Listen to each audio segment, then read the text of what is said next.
Regarde ton voisin à côté. Dis-lui, tu as fait une bonne part. Tu es venu écouter. Tu es venu entendre la voix qui parle. La voix qui parle mieux. Amen. Vous savez, il y a des gens, ils parlent. Yes. Il y a des gens là, quand si ils commencent à se parler là, tu as l'impression que c'est lui qui parle mieux que tout le monde. Yes. Donc, tellement il te séduit toute ta connaissance. C'est comme si tu n'as jamais entendu une personne parler comme lui. Yes. Mais cette nuit, Yes. nous allons écouter Yes. une personne qui parle mieux, Yes. qui parle plus que tout. La Bible me dit, cette parole-là, il a un nom. La Bible me dit, au commencement, était informe et vide. Lorsque Dieu a décidé de parler, les monstres fuient. Aujourd'hui, la personne que je te parle, c'est Jésus-Christ. Car la Bible me dit, il est la parole de Dieu. Tout a été créé par elle et pour nous.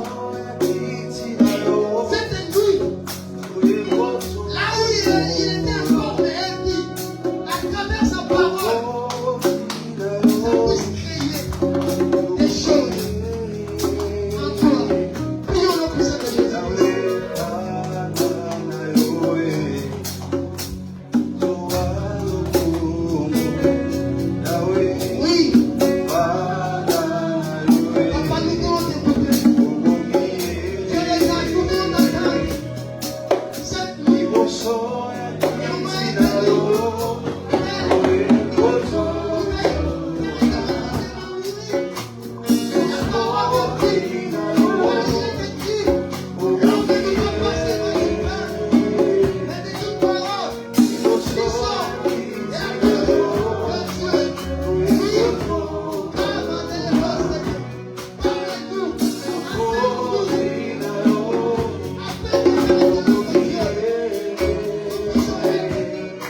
Alors s'il te plaît, ne dors pas.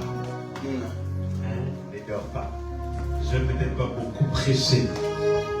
Après, je vais te conduire dans la présence de Dieu. Je vais te conduire dans la prière. Je vais te conduire à ce que tous ensemble, nous puissions enfanter les bonnes choses. Que le matin, lorsque nous allons nous réveiller, que ça soit comme Jacob, après avoir lutté avec l'ange, que quelque chose de nouveau puisse être. Yes. Je crois que cela est possible. Nous avons prié pour ces moments, nous avons jeûné pour ces moments, nous nous sommes préparés pour ces moments et je crois que le Seigneur va te faire du bien. Quelqu'un me suit. Alors s'il te plaît, ne dors pas. Est-ce que tu peux prier avec moi quelques secondes en langue? Yes. Selon la direction de l'esprit. Élève la voix, commence à prier. Commence à prier. Le serviteur de Jean nous l'a dit, nous sommes dans une nuit des esprits. Est-ce que tu peux prier dans l'esprit? Est-ce que tu peux continuer à prier en esprit?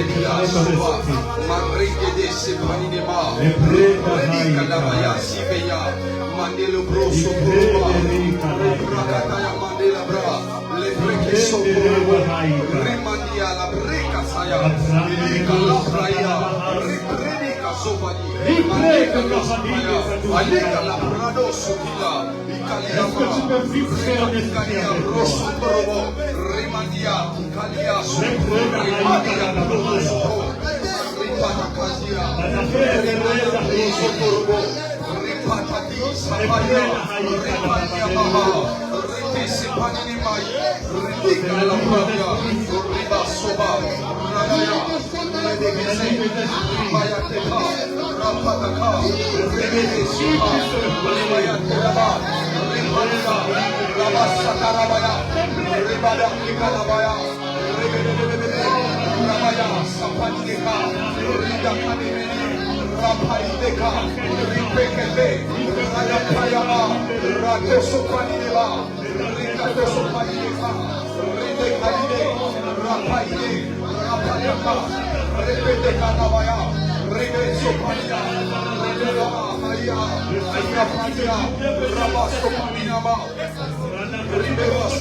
Mahaya, Rekete Sopadile, Rekampaniama, Renamande Kalabasaka, Rekete Kelobos, Rimato Sopa, Rimana Shadava Sopalia, Rekadiga Pania, Napato Sopalia, Rekete Kaliama, Rekotoroba Saka, Rekatamayama, Rekatamayama, Rekete, Robekaso, Robekataya, Robadama Sipalia, Robekete, Rebakasapa, Rekatizepede, Rebado Sopanama, Radama Sopa, Rekato Sopalia, Reketepedea, Rebania Sabaya, Repeto Sopalia, Repato Toto, Ripania Matikadaba, Ritekedebe, Rapatikeza, Rapania Maria do Sopa, Reketo Sopaninema, Arika Madea, Redevo Sopani de Kaliaba, Rito Sotorobo Shandarabaya, Remania, Aya Maria Mosopa, Aika Lipasia, Aika Lambrada, Aika Lamanekele, Rapatika Maria, Aika Lebrado, Ripataka, Rimato Soprania, Rika Soprania, Ripania, Ripania, Ripania, Ripania, Ripania, Ripania, Ribeto Sopa, Reketepe, Ripania, Reba Sopanina Mahaya, Repanobo Sopa, Repania Manekalia, Repenia Manero Soto, Rapania Manera, Recateleso, Rakatayaba, Repete, Ramaite Sepania, Repeta Maya, Rabaya Maria, Sotorova, Redecalia Basoto, Ricataya Maria Raba, Elika Sopa, Ele Predeke, Reketo Sopa, Rabaya Baba,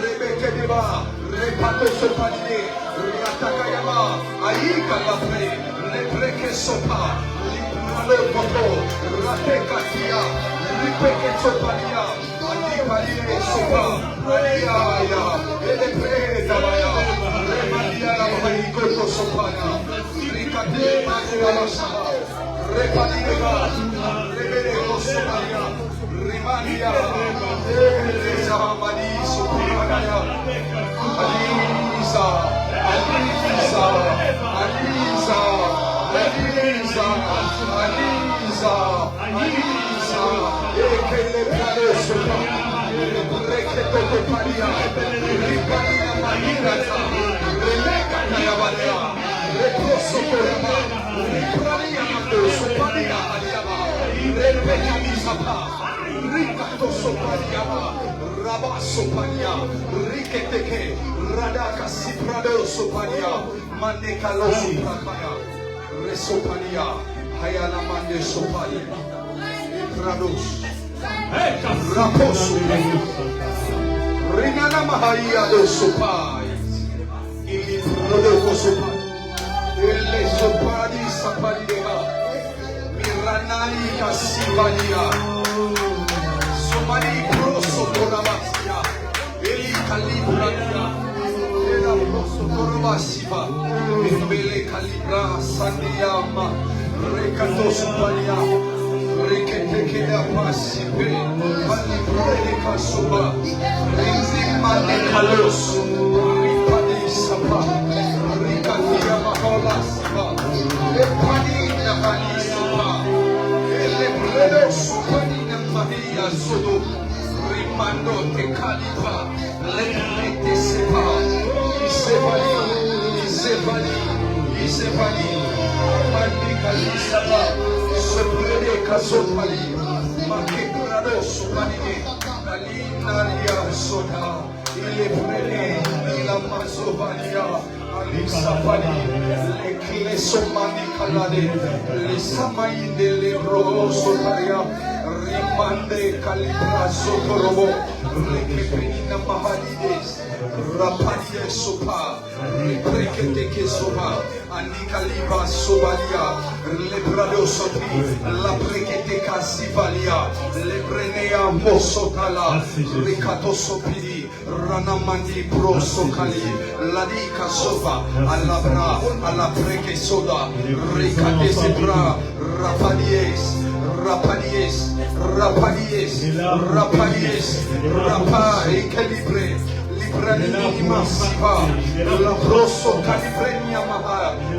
Equilibra Rosso Calaba, Rina Mahali de Sopa, Risotilia, Rikeni Male, Alizava, le Bradisoki, Ali Sopadi de Cabo, Saba, Recatisepa, Ritepani, Ripania, Ripania Baseka, Le Pradosoka, Riketisemani Calaba, Sopadi de Capo Sote, La Prodoto Sopa, Riketi Manilo Sopania, Ratika Sopa, Rakatemende, La Predo Sokaliaba, Le Pradiasa, Alicalo Soprekete, Le Pranana Mahadia, Sive Lepra, Ale Brakatika Sopa, Mindeleka, Rakatapa, Le Brekete Sepe, Alibradia Sabalia, Rekete Hamaria, et la Bradi Sapa, aïe aïe aïe aïe, Lada Casapalia, Chandelibra, Yakalibradias.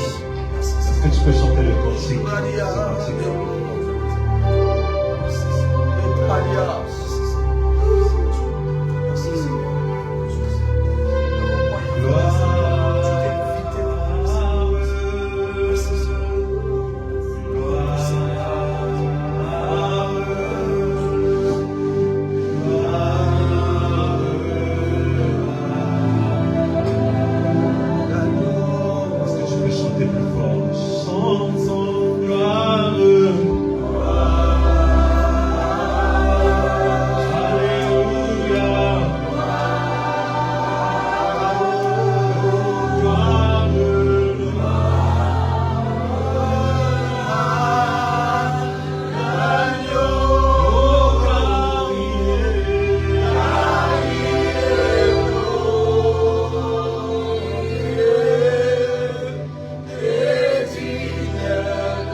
tu es béni. Amen. Yes. Réellement, tu es béni. Amen. Parce que l'Esprit est avec nous. Et non seulement il est avec nous. Vous savez, il y a ce qu'on appelle le temps favorable. Yes. C'est-à-dire, il y a ces temps comme ça qui sont favorables pour l'action divine. Qui sont favorables à ce que Dieu te fasse du bien, à ce que Dieu te rencontre. Il y a des nuits comme ça, c'est comme un Gabaon. Où Dieu apparaît à Salomon et lui transfère quelque chose. Yes. Il y a des nuits comme ça où c'est comme à Bethel où Dieu apparaît à Jacob et lui communique quelque chose de nouveau. Et il y a des nuits comme ça, comme aujourd'hui, où le Seigneur veut te faire du bien, non seulement par la parole, mais à travers l'action de son esprit au milieu de nous. Et je crois fermement que après que nous puissions quitter ce lieu, le Seigneur va nous visiter. Yes. Le Seigneur va nous accorder des témoignages. Yes. Le Seigneur va nous accorder des faveurs. Amen. Le Seigneur va nous faire grâce. Amen. Parce que nous sommes venus le chercher avec foi. Nous sommes venus le chercher avec détermination. Nous sommes venus le chercher avec persévérance. Et ceux qui ont payé le prix avant nous, dans les Écritures, en pratiquant ces ingrédients-là, ont vécu Dieu à une autre dimension. Yes. Et ma prière pour toi, c'est que tu puisses être de ceux-là qui sera compté parmi les héros de la foi. Amen. Amen. Amen. Je veux parler de la compréhension des mutations des saisons. Comprendre les mutations des saisons. Je vais peut-être essayer d'enseigner, prêcher pendant 3 quarts d'heure et puis nous allons prier. Nous allons prier. Je sens un esprit de prière. Nous allons prier. Nous allons prier. Nous allons écouter la voix de Dieu qui nous prépare à activer notre foi. Et puis nous allons prier parce que c'est par la prière que nous pénétrons dans le monde de l'invisible. Par la prière que nous pénétrons dans le monde du surnaturel. Yes. Est-ce que tu peux prendre avec moi Genèse chapitre 8?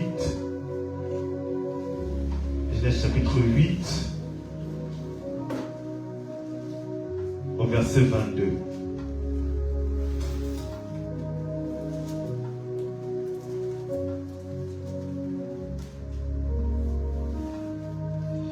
Genèse chapitre 8 au verset 22, tu peux rester assis. Je vais lire la parole de Dieu pour toi. La Bible déclare ceci dans le livre de Genèse chapitre 8 au verset 22. Tant que la terre subsistera, les semailles et la moisson, le froid et la chaleur, l'été et l'hiver, le jour et la nuit ne cesseront point. Je répète la portion de l'Écriture. Tant que la terre subsistera, les semailles et la moisson, le froid et la chaleur, l'été et l'hiver, le jour et la nuit ne cesseront pas. Église de Christ, écoutez-moi. Cette nuit, je viens pour nous instruire. Je viens pour nous communiquer la pensée de l'Esprit pour ta saison. Je viens communiquer la pensée de l'Esprit pour le futur. C'est un message prophétique pour toi. C'est un message prophétique pour le corps du Christ. C'est un message prophétique pour l'église locale. Et lorsqu'il y a un message prophétique qui sort, la Bible déclare que ceux qui ont les oreilles pour entendre, entendent ce que l'Esprit est en train de dire à l'église. Ce n'est pas l'homme qui est en train de dire, mais c'est l'Esprit qui est en train de parler à ton cœur cette nuit, de parler à ton esprit cette nuit, parce que Dieu est en train de t'emmener quelque part, parce que Dieu est en train de provoquer une nouvelle saison que dans ta vie, parce que Dieu est en train de provoquer des saisons qui doivent arriver prochainement. Mais tu dois comprendre les mécanismes des saisons. Tu dois comprendre le fonctionnement des saisons. Tu tu dois apprendre à développer le discernement afin que lorsque la saison est présente, que tu ne sois pas un homme qui va rater les saisons, mais que tu sois un homme qui maximise les saisons, que tu sois un homme qui vit pleinement les saisons afin de pouvoir vivre le maximum de Dieu. Quelqu'un me suit. Raison pour laquelle je parle de comprendre les mutations des saisons. Je t'en prie, je t'en conjure, ne dors pas. Saisis la pensée du Seigneur. Ce message est tellement important et je pense, ce n'est pas que je suis convaincu que tu auras besoin de ce massage tout au long de ta destinée. Parce qu'une destinée est faite des saisons.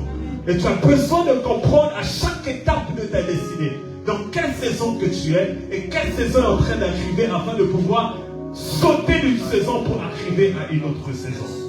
Tu me poseras la question, pasteur, c'est quoi une saison? La saison, par définition, c'est tout simplement une période de l'année caractérisée par des conditions climatiques particulières.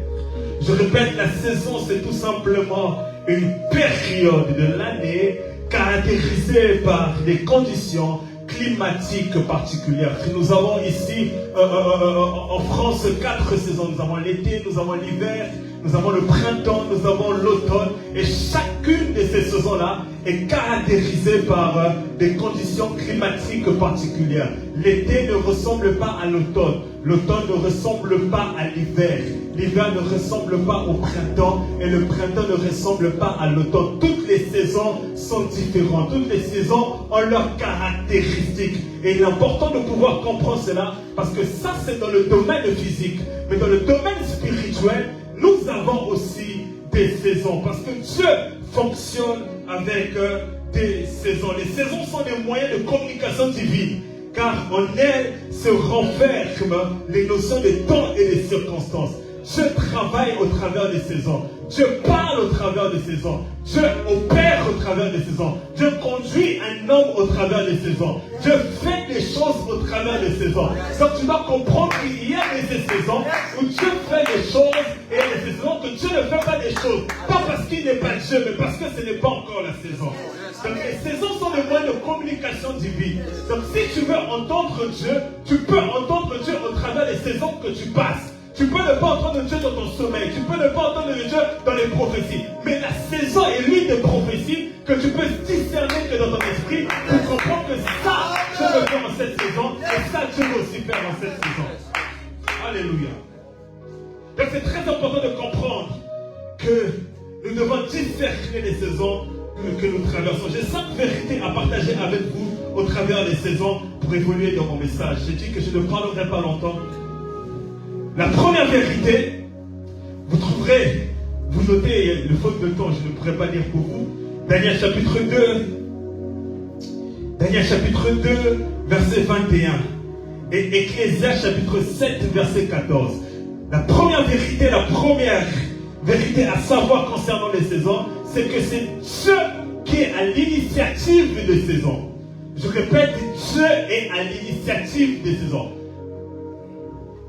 La Bible déclare dans le livre de Daniel que Dieu est le maître des temps et des circonstances. Dans Ecclésiaste que je vous ai donné, la Bible déclare que au jour du malheur, réfléchis. Au jour du bonheur, réjouis-toi. C'est Dieu qui a fait l'un et c'est Dieu qui a fait aussi l'autre. Qu'on n'a pas dit que c'est le diable qui a créé le malheur. On a dit c'est Dieu qui a fait l'un, c'est Dieu qui a fait l'autre. Donc toutes les saisons que tu traverses dans ta vie, sache une chose, que Dieu est à l'initiative de ces saisons-là. Que ce soit des saisons de malheur, que ce soit des saisons de bataille, que ce soit des saisons de difficulté, c'est Dieu qui est à l'initiative de ces saisons. Alléluia. C'est la première vérité que tu dois savoir. Dieu est à l'initiative des saisons. Le diable n'est pas à l'initiative des saisons. L'homme n'est pas à l'initiative des saisons. Les circonstances ne sont pas à l'initiative des saisons. Mais c'est Dieu qui est assis sous son trône qui décide à ce qu'une saison arrive que dans ta vie. Voilà pourquoi ta destinée ne dépend pas d'un homme. Ta destinée ne dépend même pas d'un esprit. Ta destinée dépend du Dieu supérieur. Parce que celui d'une parole et d'un souffle, il peut créer, il peut emmener une nouvelle saison. Là où toi, tu ne pouvais pas voir la saison arriver. La première vérité, Dieu est à l'initiative des saisons. J'aimerais te dire, peu importe la saison que tu vis, ne t'inquiète pas. Dieu est à l'initiative de cette saison-là. Dieu est à des buts derrière cette saison-là. Dieu a des raisons d'être pour la saison dans laquelle tu es. Pour la saison dans laquelle tu es en train de t'emmener. Tu ne comprends pas aujourd'hui, demain te donnera raison. Tu ne comprends pas aujourd'hui, demain expliquera aujourd'hui. Aujourd'hui n'explique pas toujours aujourd'hui. Mais demain, il y a des événements. Demain, il y a des personnes. Demain, il y a des circonstances. Demain, il y a des situations qui t'expliquent pourquoi aujourd'hui devait être aujourd'hui. Et les choses, tu ne comprendras pas aujourd'hui. Mais demain, tu comprendras la leçon que Dieu voulait te donner. Et tu comprendras que c'était Dieu qui était à l'initiative de cette saison. La deuxième vérité, à savoir concernant les saisons, vous pouvez noter Ecclésiaste chapitre 3, tout le chapitre 3, et vous pouvez noter aussi Ruth, tout le chapitre 1. La deuxième vérité que vous devez savoir, que nous devons savoir, et c'est plutôt une bonne nouvelle pour toi, c'est que les saisons changent. Les saisons ne restent pas inertes. Les saisons ne restent pas statiques. Les saisons changent. Les saisons changent. De la même manière que dans le domaine physique, il y a des changements des saisons. Il y a des dates où nous savons que là prochainement, à partir du 21 juin, nous savons que nous allons entrer en été. Parce qu'il y a la saison qui va changer. Il y a des circonstances qui vont changer. Il y a des conditions qui vont changer. Dans le monde spirituel, vous devez comprendre cette vérité. Les saisons changent. Ecclésiaste dit, il y a un temps pour chaque chose. Il y a un temps pour pleurer, il y a un temps pour se réjouir. Il y a un temps pour s'aimer, il y a un temps pour récolter. Et la Bible déclare dans le livre de Ruth, écoutez ceci. La Bible dit qu'il y avait une femme, Naomi, elle était mariée. Et la Bible déclare qu'il y avait la famine à Bethléem. Et à cause de la famine, elle a fait quoi? Elle et son mari ont décidé de quitter Bethléem pour aller autre part à cause de la famille. Mais c'était qu'une saison, parce que plus tard, la Bible déclare, ils ont appris que le pain était revenu à Bethléem. Et lorsqu'ils ont appris que le pain était revenu à Bethléem, ils sont retournés parce que c'était une autre saison qui venait de commencer. J'aimerais te dire que les saisons changent. Il y a des saisons où il y a le manque de pain, mais il y a des saisons aussi où le pain arrive. Il y a des saisons où il y a l'absence de quelque chose, mais il y a des saisons où Dieu décide d'emmener ce qui manquait hier. Le pain manquait, mais c'était qu'une saison. Tu peux manquer de quelque chose aujourd'hui, ce n'est qu'une saison. Parce que les saisons changent. Les saisons changent. J'aimerais t'encourager et te dire que les saisons changent. Tous les jours, ce n'est pas toujours des pleurs. Tous les jours, ce ne sera pas toujours des gémissements. Il y a des saisons de fête, il y a des saisons de gloire. Il y a des saisons de pleurs, certes. Mais Dieu a préparé dans son calendrier des saisons de réjouissance, des saisons de célébration.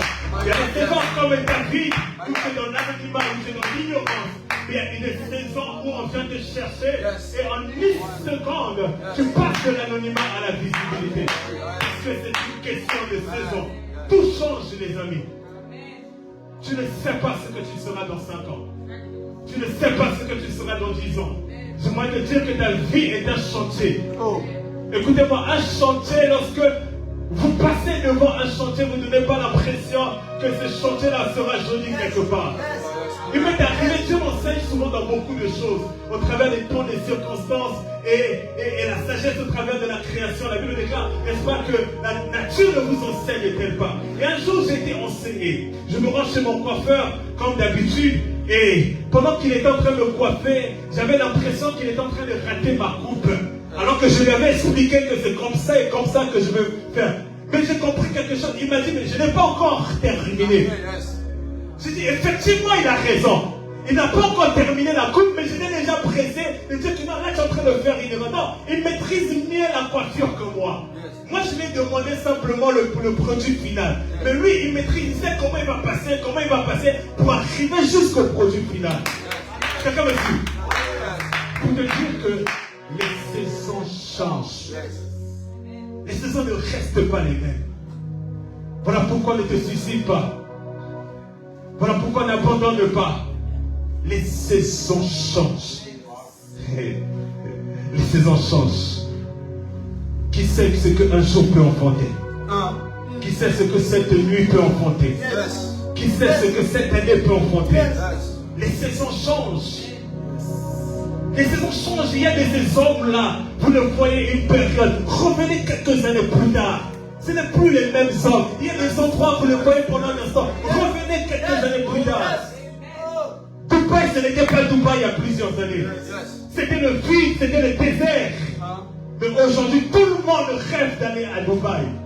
C'est une autre saison. Ils sont dans leur saison de gloire. Je peux être dans une saison de vide, du néant. Mais c'est qu'un temps. C'est qu'un temps parce que les saisons changent. Troisième vérité à savoir concernant les saisons. Karibo Chatere Bahai. 1 Pierre chapitre 1, verset 10. Et 1 Pierre chapitre 1, verset 11. Je ne lirai pas pour vous, je suis en train d'expliquer les choses. La troisième vérité à savoir concernant les saisons, c'est que les saisons sont fixées d'avance. Je vous ai parlé que les saisons sont à l'initiative de Dieu. Les saisons changent, mais les saisons sont fixées que d'avance. Il faut que tu sois enseigné sur cela. Dieu a préparé en avance les saisons. Vous allez voir dans l'écriture à plusieurs reprises revient l'expression au temps marqué de Dieu, au temps fixé, quand les temps devaient s'accomplir. Pour les lecteurs de la parole, vous allez voir cette expression qui revient souvent. Ça veut dire, lorsque vous regardez même le ministère de Jésus-Christ, vous allez vous rendre compte qu'il y a des choses qui arrivaient au moment où il était dans une telle saison. Parce que les saisons sont préparées d'avance que par Dieu. Les saisons sont fixées que d'avance que par Dieu. Les saisons sont posées que d'avance que par Dieu. Il sait la saison où il doit te manifester. Il sait la saison où il doit t'apporter ce que tu désires.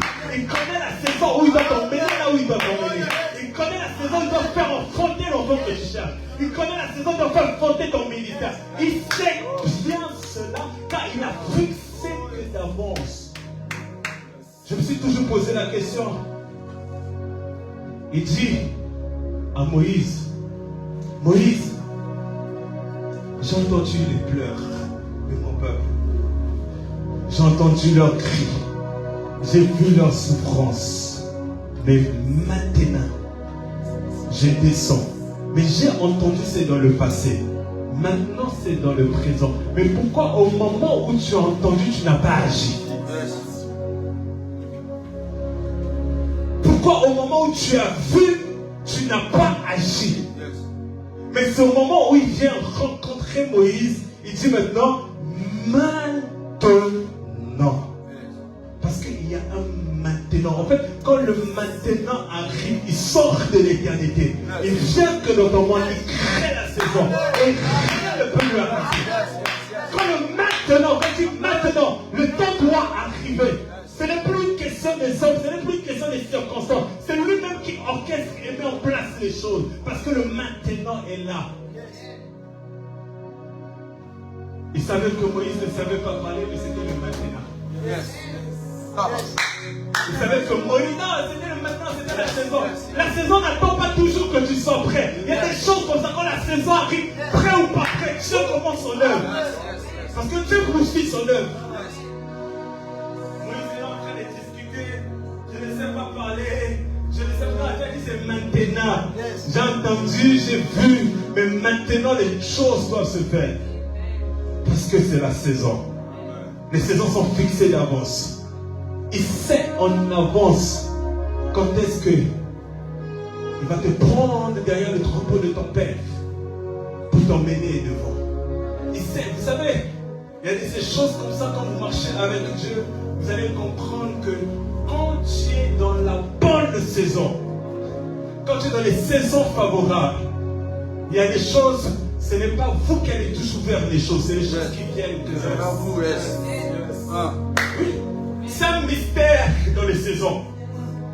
Parce que quand Dieu crée les saisons, Dieu crée les événements qui doivent vous arriver que dans ces saisons-là. Donc il y a des événements que j'appelle des surprises inattendues.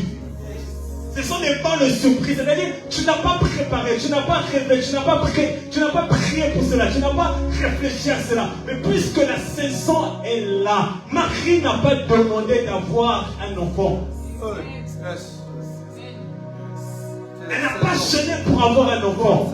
Mais la saison de l'enfantement est arrivée pour elle. Donc, sans le vouloir, tu as imposé les choses. À cause de la saison.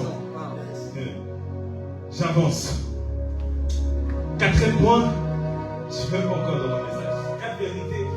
Quatrième vérité à savoir sur les saisons. Luc chapitre 19, verset 44.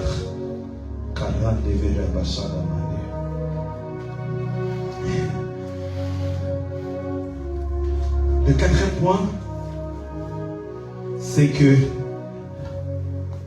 il est possible de rater sa saison. Quatrième vérité à savoir concernant les saisons. Il est possible de rater ta saison. J'aimerais te dire qu'il est possible que tu rates la saison. Il y a plusieurs personnes dans les Écritures qui ont raté les saisons. Il y a plusieurs personnes peut-être dans ce lieu qui ont déjà raté les saisons. Tu savais qu'à ce moment-là, telle chose devait arriver, mais tu as raté la saison. Tu savais que tu devais avoir telle chose à ce moment-là, mais tu as raté la saison. Tu savais que tu devais être déjà dans tel endroit à ce moment-là, mais tu as raté la saison. Parce qu'il est possible de rater la saison. Écoutez ceci.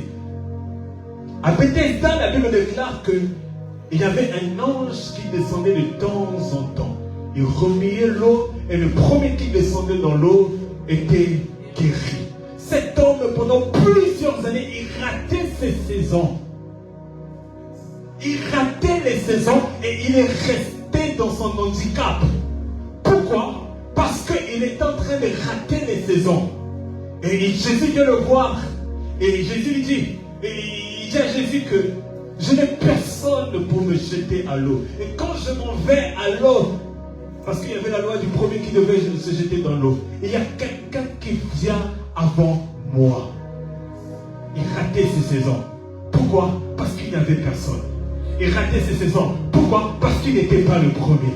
Il ratait les saisons. Dans Luc chapitre 19, verset 44 que je vous ai donné, on nous parle d'un homme qui s'appelle Thomas. Lorsque Jésus est ressuscité, Jésus est venu voir tout le monde. Mais Thomas n'était pas là. Il avait raté la saison de la visitation. Il avait raté la saison où il devait rencontrer celui qui est ressuscité d'entre les morts.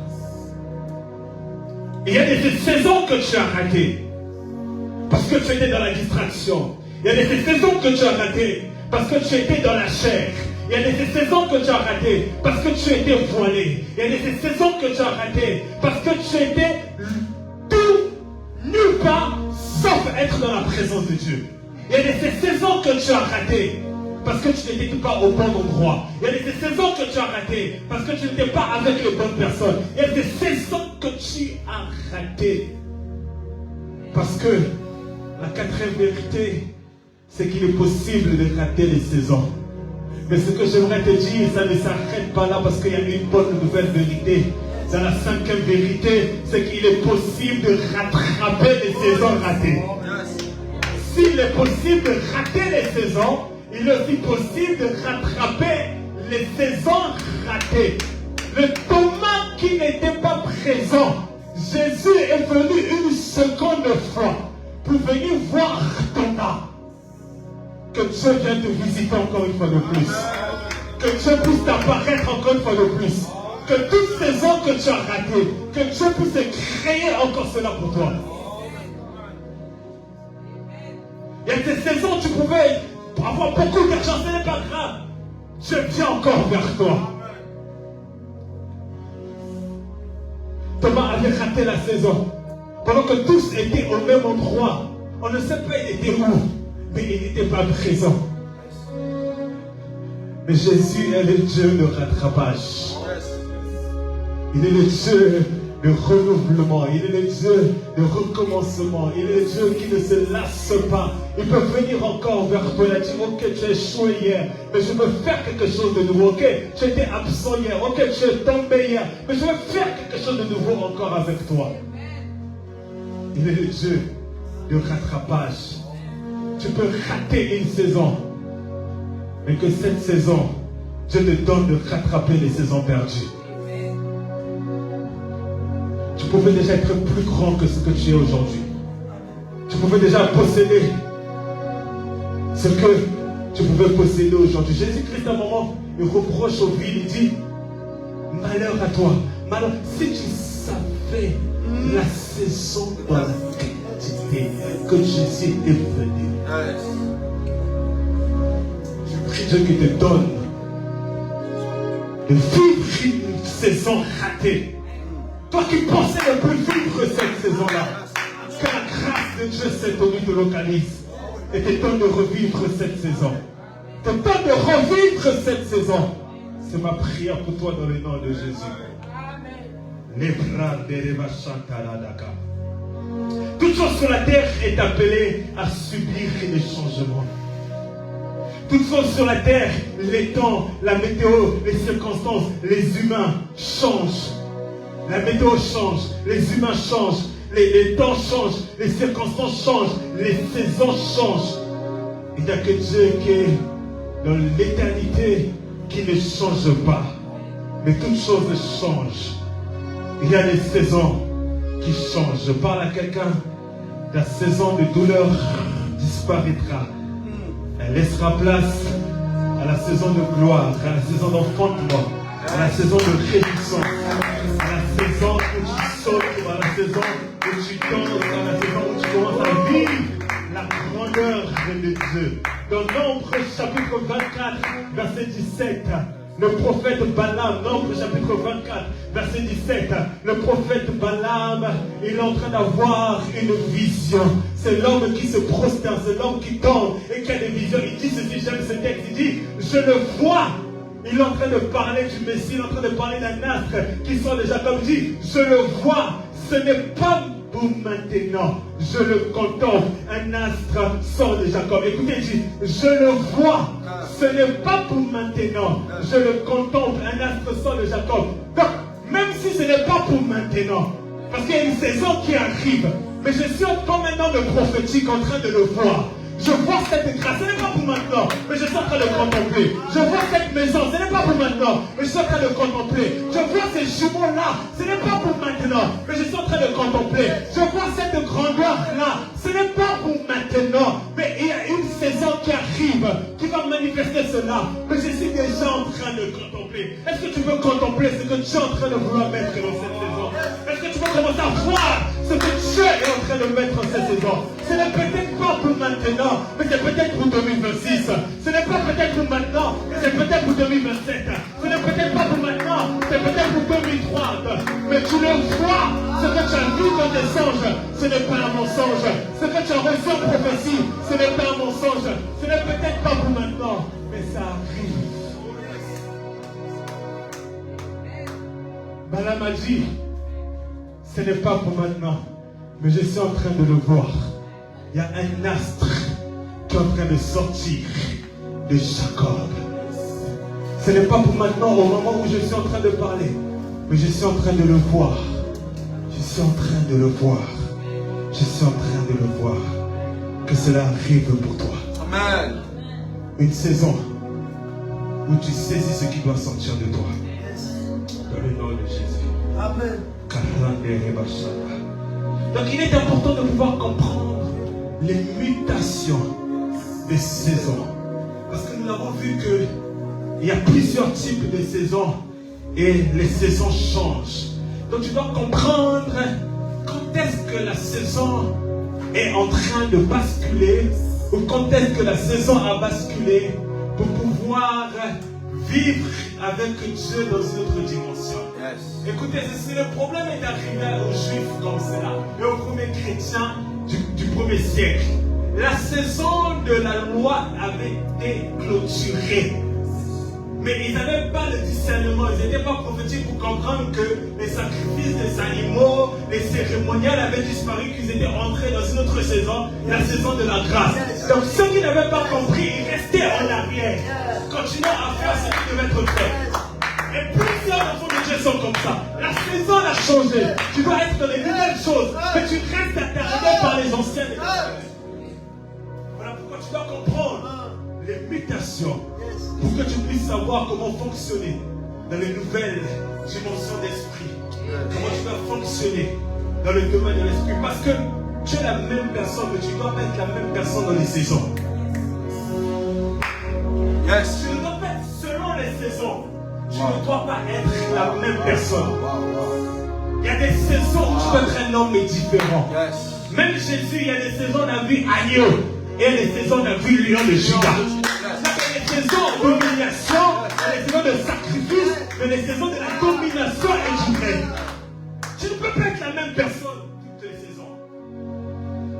Alléluia. Le premier point que j'aimerais partager avec vous, là je vais rentrer dans mon message, pour comprendre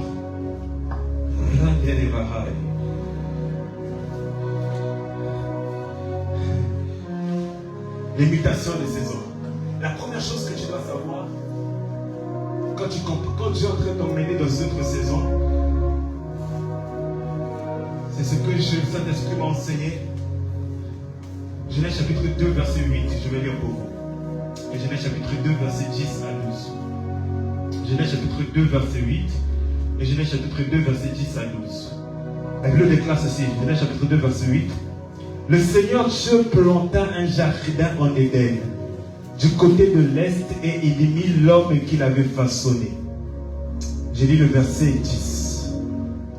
Un fleuve sortait d'Éden pour arroser le jardin, et de là il se divisait en 4 bras.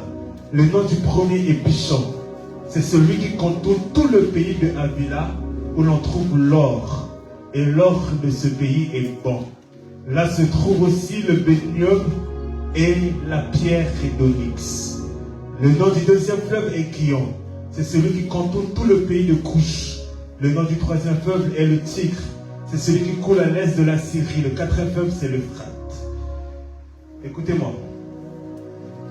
Ça, c'est un point qui est très important. La première chose que tu dois comprendre, je suis en train de parler à des hommes d'esprit et des hommes qui veulent croître dans leur connaissance de Dieu et du domaine de l'esprit, c'est de comprendre les mouvements géographiques. Je vais expliquer. Les mouvements géographiques. La Bible déclare que Dieu a fait toutes choses avec un but.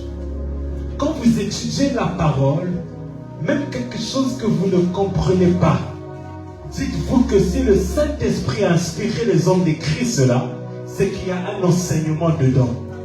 Dieu n'a pas fait des choses au hasard. Dieu n'a pas mis en place les choses au hasard. Toute l'écriture est là que pour nous enseigner. La Bible déclare dans le livre de Genèse chapitre 2 que Dieu, le Seigneur Dieu, planta un jardin en Éden. Du côté de l'Est. Posez-vous la question avec moi. On est au commencement de l'univers. Il n'y a pas encore d'hommes sur la terre. Il n'y a que des esprits qui sont en train de régner. Lorsque vous regardez la terre, il y a le nord, il y a le sud, il y a l'est, il y a l'ouest, n'est-ce pas? Mais pourquoi Dieu n'a-t-il pas mis le jardin du côté du nord? Pourquoi Dieu n'a-t-il pas mis le jardin du côté du sud? Pourquoi Dieu n'a-t-il pas mis le jardin du côté de l'ouest?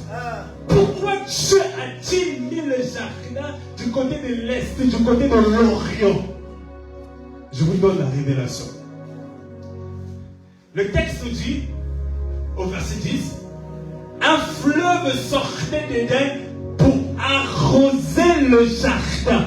C'est-à-dire, quand Dieu a placé le jardin, il savait que je vais mettre des fleuves qui vont arroser le jardin, qui vont entretenir les jardins. Parce que là, il y aura des arbres, il y aura des fruits. Si je le mets le jardin et il n'y a pas de fleuve à côté, le jardin est appelé à pourrir. Voilà pourquoi Dieu ne te place pas à n'importe quel endroit. Dieu ne te place pas à n'importe quel endroit. S'il te place quelque part, il sait pourquoi il t'a prévu là. Psaume chapitre 1, il dit que cet homme qui est juste, heureux l'homme qui est juste, qui ne marche pas selon le conseil des méchants, mais qui est planté près d'un courant d'eau et qui donne son fruit à sa saison. À cause de sa position près du courant d'eau, cette connexion donne le fruit à sa saison. Et écoutez ce que la Bible déclare. Le nom du premier est Pichon. C'est celui qui contourne tout le pays d'Avila où l'on trouve l'or. Et l'or de ce pays est bon. Non seulement il y a de l'or, mais aussi de bélume et la pierre d'onyx. Mais lorsque vous lisez les autres versets, les autres fleuves, il n'y avait pas ce matériau-là. Il n'y avait pas de l'or. Dieu ne fait pas les choses au hasard. Dans Genèse chapitre 12, quand Dieu appelle Abraham, il dit à Abraham, quitte ton pays, quitte ta patrie, quitte la maison de ton père et va dans le pays que je te montrerai. Là, je te bénirai, je te multiplierai, je rendrai ton nom grand. Ma question est, pourquoi Dieu ne pouvait-il pas le bénir alors qu'il était en Ur en Chaldée? Qu'est-ce qui pouvait empêcher Dieu d'en donner la bénédiction à Ur en Chaldée? Non, frère, les bénédictions ne se trouvent pas à n'importe quel endroit. Il y a des mouvements géographiques quand Dieu décide de te déplacer. C'est qu'il y a une saison qui est en train de commencer. Dieu peut te faire quitter un travail. Dieu peut te faire quitter une vie. Dieu peut te faire quitter un pays. Dieu peut te faire quitter un endroit. Tu pleures, tu gémis, tu dis mais je sais pas, j'ai des amis ici. Ça fait longtemps que non. Il y a une saison qui doit commencer. Quelqu'un me suit? Et tant que tu ne comprends pas le mouvement géographique que Dieu est en train de faire avec toi, tu vas bloquer certaines saisons. Parce qu'il y a des saisons là, ça commence par quitte. Il y a des saisons, ça commence par va. Il y a des saisons, ça commence par part. Et tu dois comprendre que Dieu est dans la géographie. Il est partout sur la terre. Mais il y a des endroits, il y a des terres là, qui sont des terres d'enfantement que pour toi.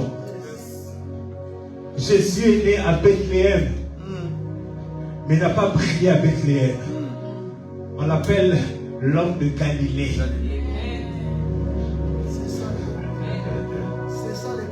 Yes. L'église est née dans la chambre haute à Jérusalem, mais devait aller en Samarie, en Judée, jusqu'aux extrémités de la terre. Il ne devait pas rester dans la chambre haute. Il ne devait pas rester dans les synagogues. Il devait quitter. Il y a des gens qui ne sont pas bénéficiés en Europe. L'Europe n'est pas l'Eldorado pour tout le monde. Il y a des gens, leur terre de manifestation, c'est l'Afrique. Il y a des gens, c'est l'Asie. Parce que tu dois comprendre les mutations géographiques. Quand tu commences à... Frère, je vous dis la vérité, Dieu travaille dans les saisons. Tu ne comprends pas pourquoi tu as perdu ce travail. Dieu veut t'emmener ailleurs. Pourquoi tu as quitté ce quartier-là? Dieu veut t'emmener ailleurs.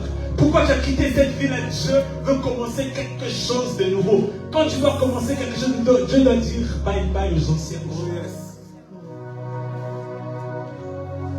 Il doit déménager l'ancienne version de toi. Il doit déménager les anciennes choses pour accueillir le nouveau. On ne met pas du vin nouveau sur les vieilles outres. On met du vin nouveau sur les nouvelles outres. Tu dois comprendre les mutations géographiques. Dans 1 Roi chapitre 17, verset 3. Regardez, il y a un homme. J'aime la parole. Il y a un homme qu'on appelle Élie. Elle me dit que, vous pouvez noter, 1 Roi chapitre 17, verset 3, et 1 Roi chapitre 17, verset 8, et 1 Roi chapitre 17, verset 18, chapitre 18, verset 1. Elle me déclare, il y avait un homme qui s'appelait Élie. On ne dit pas plus, on dit juste qu'il venait de Tishbit. Il s'est présenté devant Akab. Il dit à Akab,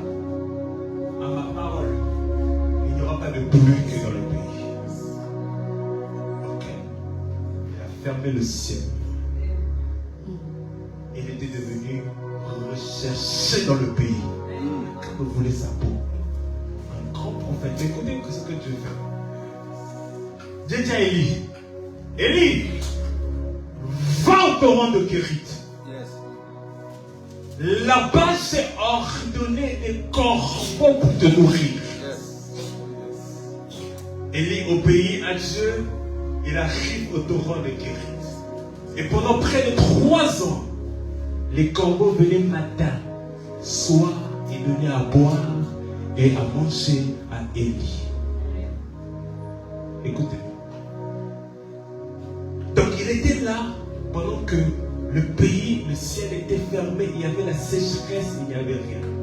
Mais à une période, le même Dieu qui lui avait parlé, il vient voir encore Élie.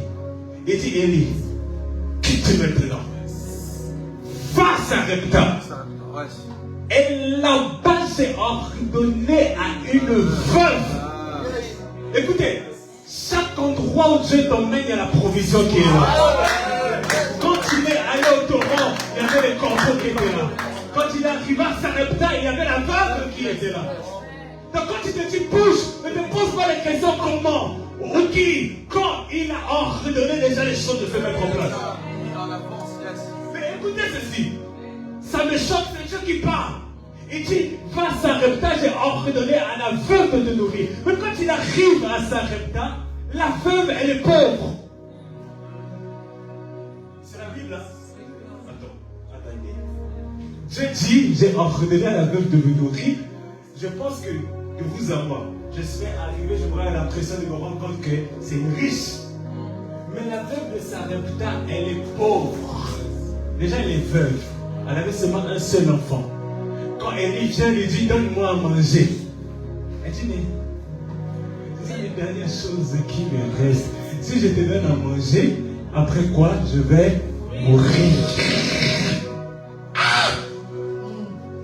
On a l'impression que Dieu est contradictoire. Tu m'envoies dans un endroit pour que la personne puisse me nourrir. Mais, en réalité, quand j'arrive, la personne est pauvre. Mais Élie dit, il n'y a pas de problème. Donne-moi. Élie opère le miracle. Et lui n'a plus manqué dans la maison. Pourquoi? Frère, là où Dieu vous emmène, il y a un mystère, c'est le mystère de la connexion. Il y a des choses que les gens ont te donner, mais il y a des choses que toi aussi tu as donné aux gens.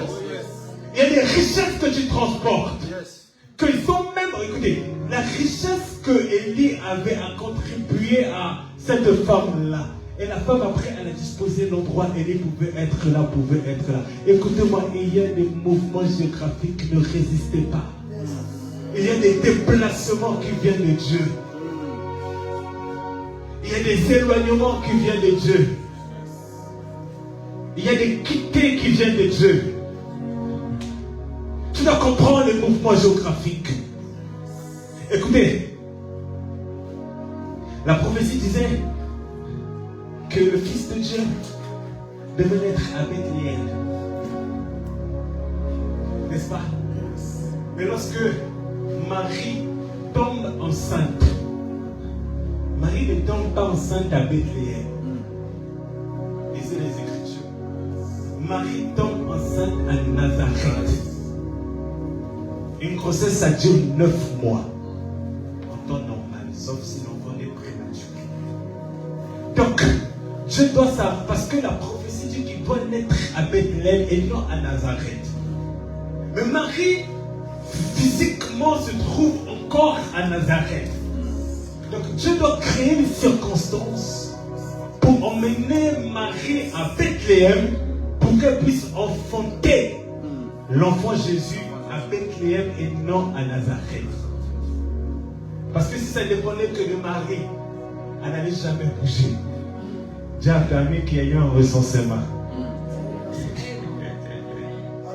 Et quand il y a eu le recensement, chacun devait rentrer dans son village.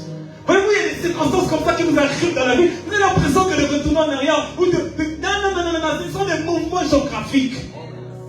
Parce qu'il y a des terres qui sont préparées pour que tu puisses enfanter. Il y a des gens, je te bénis Parce que tu es né en Afrique. Il y a des gens qui ont fait en sorte qu'ils frère, d'être en Afrique, c'est très formateur. Je vous dis la vérité. Tu apprends la galère. Tu apprends le partage. Vous êtes dans la même parcelle, vous partagez les mêmes lits. Ici en France, garçon, fille à un certain âge, allez, on ne sait pas écrire les chambres. En Afrique, il y a des choses qui sont conditionnées pour te donner de l'expérience. Donc Dieu connaissait ton avenir, ça veut dire que toi, il faut que je le fasse être ici. Pour que très tôt tu puisses avoir une certaine mentalité, tu puisses avoir une certaine expérience, tu puisses avoir certains savoirs. Et un jour, il a décidé de t'emmener ailleurs. Parce que peut-être l'Afrique n'est pas la terre d'explosion. Par une circonstance autre. Écoutez-moi. Vous devez comprendre qu'il y a des mouvements géographiques. Là où tu es aujourd'hui, ça ne veut pas dire que tu seras toujours là. J'ai appris à aimer les hommes, mais ne pas trop m'attacher aux hommes. Je vous dis la vérité. Parce que j'ai appris que Dieu peut mettre fin à certaines saisons. Il y a des amis qui ont voyagé, on ne le revoit plus. Et ces nouvelles qu'on a, c'est peut-être sur les réseaux sociaux. Mais c'était leur saison d'aller ailleurs. Il y a des membres de famille qu'on a laissés même à 10 000 km, qu'on aimerait revoir. Mais Dieu a permis que certains puissent être ailleurs. Ne va pas simplement là où ton cœur t'emmène. Ne va pas simplement là où tes yeux t'emmènent. Sois dans des endroits géographiques où Dieu t'a placé. L'erreur que Lot a fait. La Bible déclare que lorsqu'il est en train de marcher avec son oncle, Lot a levé les yeux. Et quand il a levé les yeux, il a vu la plaine de Sodome et Gomorrhe. Il a vu que c'était beau. Il s'est dit, je vais aller à cet endroit. Mais il ne savait pas que l'abomination était dans cet endroit. Mais Abraham a dit, va-t'en, c'est pas grave. Lui a continué son chemin. Mais regardez l'itinéraire que d'Abraham. Dieu l'a emmené dans plusieurs endroits géographiques. Mais quand vous regardez ces endroits, il y avait chaque enseignement à chaque endroit. Quand il était en Iran-Caldée, quand il est parti en Égypte, quand il est revenu à Canaan, tout ce qu'Abraham a vécu à tout endroit, même à Morija. Pourquoi Dieu lui a demandé d'aller sacrifier à Morija? Parce qu'il y a des mouvements géographiques. Tu dois comprendre les mouvements qui se passent autour de toi. Les mouvements qui se passent que dans ta vie. Pourquoi forcément en ce mois-ci, tu te retrouves en cet endroit? Pourquoi forcément en cette année-ci, tu te retrouves à tel endroit? Il n'y a pas de hasard. Il y a des mouvements géographiques. La deuxième chose qui nous aide à comprendre les mutations,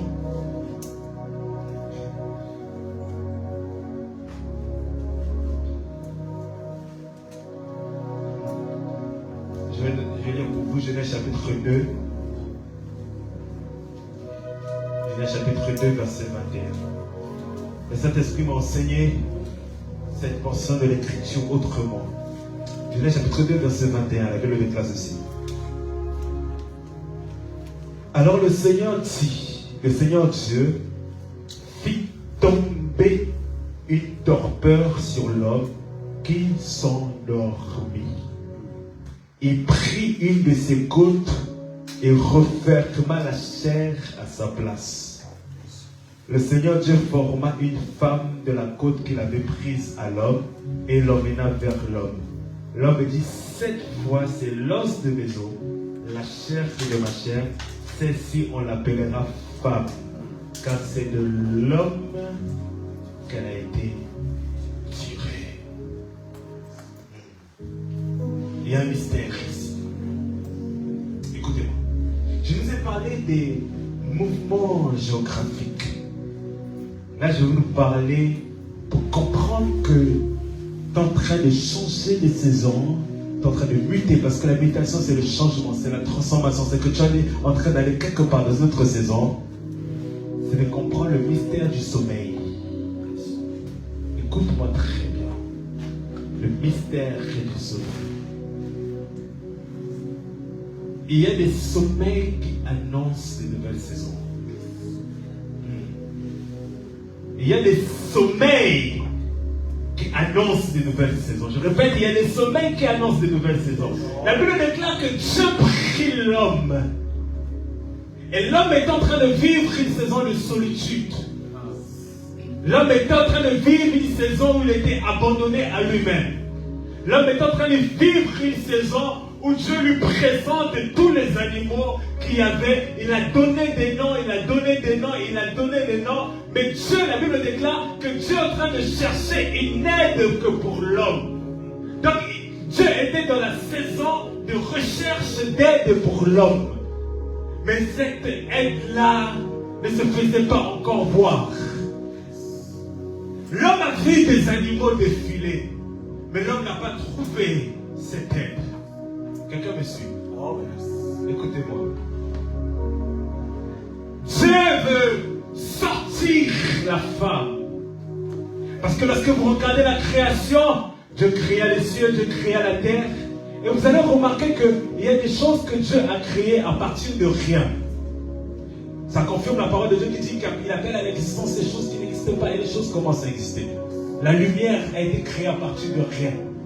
La lumière n'existait pas. Suivez-moi très attentivement. Vous allez voir certaines créatures ou certains éléments de la création ont été créés à partir de quelque chose. Comme Dieu, par exemple, vous allez voir, le ciel et la terre ont été créés à partir des eaux. Il y a eu une séparation. Vous allez voir le jour et la nuit, parce qu'il y avait des ténèbres à la séquence de la Bible, et Dieu a décidé de séparer les jours et la nuit. Mais Dieu maintenant veut créer une femme. Je me suis posé la question, pourquoi Dieu n'a pas créé directement une femme? Et prendre la femme directement comme il a créé la lumière, comme il a créé les eaux, prendre la femme et emmener la femme directement à l'homme. Dieu ne l'a pas fait. Ce qui se passe, c'est quoi? Dieu décide de plonger Adam dans un profond sommeil. Vous savez, quand vous êtes en sommeil, vous êtes dans l'incapacité de percevoir ce qui se passe autour de vous. En fait, tous vos sens sont inertes, sont dans l'inactivité. À part si on vient vous brusquer, on vient vous toucher. Le sommeil, c'est l'inactivité. Le sommeil, c'est le repos. Le sommeil, c'est il n'y a rien qui se passe. Le sommeil, c'est être immobile. Le sommeil, c'est être inerte. Mais c'est à partir de ce sommeil-là que Dieu prend la côte d'Adam et il donne naissance maintenant à Ève. Il donne naissance maintenant à la femme. Vous devez comprendre qu'il y a, quand vous êtes en train de muter des saisons, il y a des choses que vous devez comprendre que vous êtes en train d'arriver dans cette saison. C'est quand il y a un vide en vous, quand il y a un vide autour de vous, quand il y a un sommeil profond que Dieu lui-même décide d'imposer dans votre vie. Imposé dans votre destinée. Vous ne voyez rien, vous ne sentez rien, vous ne vivez rien. Mais c'est là que Dieu est en train de préparer une Ève. C'est là que Dieu est en train de préparer quelque chose qui doit naître de vous. C'est là que Dieu est en train de préparer quelque chose qui doit sortir de vous. Il n'y a rien qui donne. Tu es dans le sommeil, mais il y a une Ève dans les coulisses qui est préparée. Tu es dans le vide, tu ne vois rien, tu ne ressens rien. Mais il y a quelque chose de bon, il y a des grâces, il y a un ministère, il y a un potentiel, il y a quelque chose de grand qui doit naître. Mais tu dois comprendre cela. Parce que quand tu es dans un sommeil, quand tu te lèveras, c'est pouvoir voir Ève. Quand tu te lèveras, c'est pouvoir voir Ève. Parce que même quand tu es en train de travailler dans l'école, Adam ne s'est pas réveillé. Les Écritures, Adam va plus se réveiller et dire mais j'ai mal. Seigneur, arrête ton œuvre. Non, c'est quand tu as terminé l'œuvre, il a anesthésié Adam. Adam ne pouvait pas sentir, il a été anesthésié. C'est quand tu as terminé l'œuvre, il a réveillé Adam. Adam a vu comme ça, il a dit, cette fois-ci dans cette maison, la chair de ma chair. Il y a des limitations de saison. Quand ça arrive, Dieu te fait passer par une saison de sommeil. Dieu te fait passer par des périodes de sommeil. Tu sens comme un vide. Tu sens comme rien. Je prie, Dieu n'est pas là. Je cherche, Dieu n'est pas là. Je sème, Dieu n'est pas là. Je frappe, on a dit frapper, mais Dieu n'ouvre pas. Je toque, je ne peux pas. Je fais toutes sortes de prières. Je n'ai pas là, ce n'est que le sommeil. Il y a une œuvre qui doit naître. Il y a une œuvre qui doit sortir de la côte. Et Dieu est en train de travailler dans les coulisses pour présenter le chef-d'œuvre qui est Ève à partir du sommeil. Adam n'a pas participé à la création de Ève, non. Il n'était pas là éveillé et voir ce que Dieu est en train de faire, non. Tout ce que Dieu fait, tu ne le sauras pas. Tout ce que Dieu fait, tu ne le verras pas. Tout ce que Dieu fait, tu ne le sentiras toujours pas. Mais il y a un matin, tu peux te lever, tu vois que quelque chose s'est passé. Il y a un jour, tu peux te lever, tu peux voir que quelque chose s'est passé. Il y a un lundi, tu peux venir comme ça, tu sens que la nuit de dimanche à lundi, tu es venu te visiter. Tu n'as pas senti le vent, tu n'as pas senti la présence dans le rêve, tu n'as pas senti l'esprit passer, mais le matin tu te lèves, tu vois qu'on t'appelle. Le matin tu te lèves, tu reçois une bonne nouvelle. Le matin tu te lèves, tu sens qu'il y a quelque chose de nouveau qui vient de naître. La finalité, yes. Et c'est quelque temps plus tard que tu commences à sentir que non, là, il y a quelque chose qui est engendré en moi. Les femmes n'apprennent pas leur grossesse le jour où la grossesse est rentrée. C'est plus tard. Elles sentent les symptômes. Et moi, se dit, je vais aller vérifier. Mais ce n'est pas le jour où la grossesse est rentrée que non. Et même quand la grossesse rentre, peut-être lundi, jour 1, premier jour du mois, c'est peut-être plus tard qu'on commence à sentir faible et autres. Elle commence à se poser la question que dans mon corps, elle commence à mal réagir. On dirait que je suis enceinte. Avant de mettre en faire les tests. Mais du jour J, jusqu'au jour où elle apprend, elle était déjà enceinte. Mais c'est pas parce que ça ne bouge pas encore, ça ne réagit pas encore que ce n'est pas là. C'est là. C'est là. La saison de sommeil. Quand Dieu te plonge dans un sommeil, c'est pour te donner une Ève. C'est pour te donner quelque chose de fort, quelque chose de puissant, quelque chose de glorieux, quelque chose qui va se connecter à ta destinée. Quelque chose qui va te connecter, qui va t'emmener loin. Les mutations de saison, où le temps passe vite.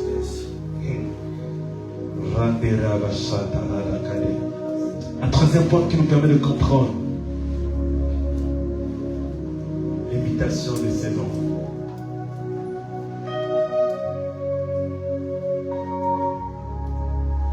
Une nouvelle adversité.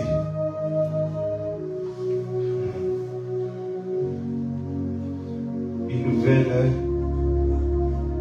adversité.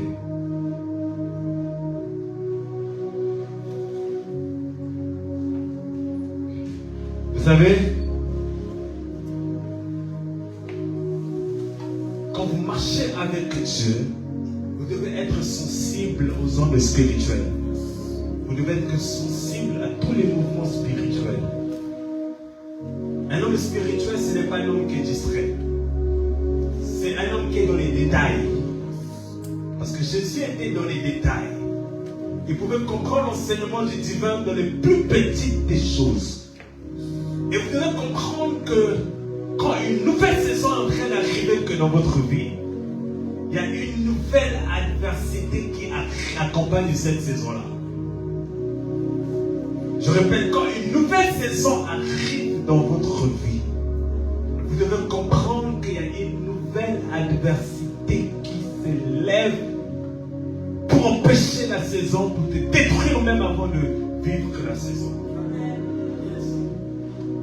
Écoutez-moi, avoir la bonne volonté est une bonne chose, mais ça ne suffit pas pour vivre les bénédictions de Dieu. Avoir l'espérance est une bonne chose, mais ça ne suffit pas pour vivre les promesses divines. Quand tu comprends qu'il y a une nouvelle adversité qui s'élève, un nouvel adversaire qui vient dans ta destinée, un combat intense qui vient d'arriver que tu ne maîtrises pas, sache que c'est un signe annonciateur d'une saison qui est en train d'être arrivée. Je te dis la vérité, tu dois comprendre cela.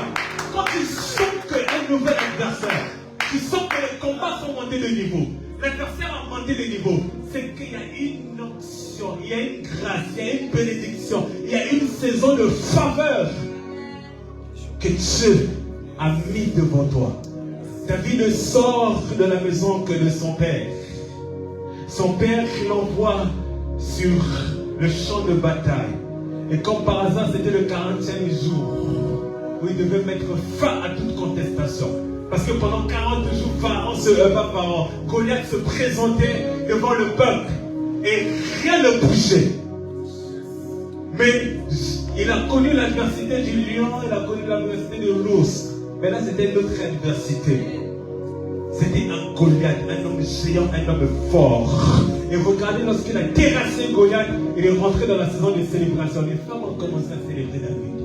Ils ont dit, Saoul en a tué 1000, David en a tué 10 000.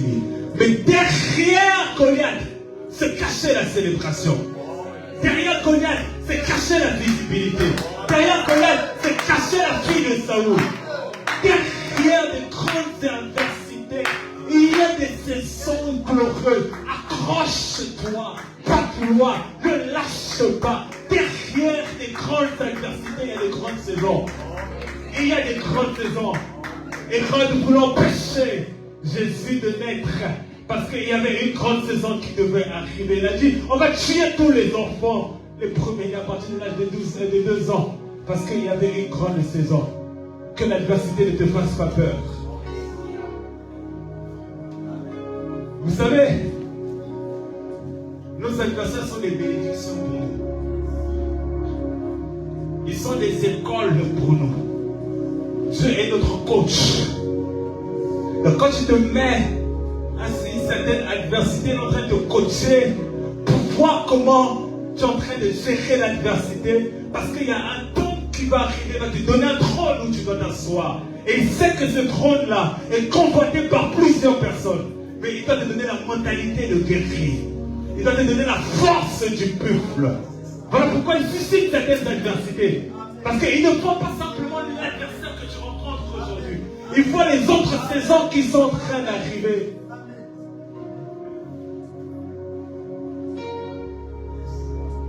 Jésus a s'opposé au diable, à tous les démons. Parce qu'il devait régner. Et tout son règne, il devait rencontrer des esprits dangereux, des ténèbres. Écoute-moi. Il y a une chose que j'ai compris. Quand je rencontre certaines difficultés, je commence à sourire. Oui, je commence à sourire. Je commence à réfléchir. Je me dis, qu'est-ce qui se cache derrière ça? Je commence à bénir Dieu. Je me dis, ça va faire partie du témoignage. Ça va faire partie des cicatrices. Vous savez, les hommes vous respectent pour les choses que vous avez vaincues. Les hommes vous respectent pour votre palmarès. Les hommes vous respectent pour les fruits que vous manifestez. Les hommes vous respectent parce que vous avez montré que vous étiez capable de tenir ferme dans l'adversité. Il y a des endroits de responsabilité, des postes que tu n'auras jamais si tu n'as jamais vaincu, si tu n'as jamais dominé, si tu n'as pas connu l'odeur du combat, tu n'as pas connu la transpiration, tu n'as pas connu le gémissement. Je disais aux frères et sœurs qui étaient avec moi dans la voiture tout à l'heure, je disais, je respecte tous les hommes de Dieu. Mais il y a des hommes de Dieu que je respecte plus que d'autres. Posez-moi la question, pourquoi?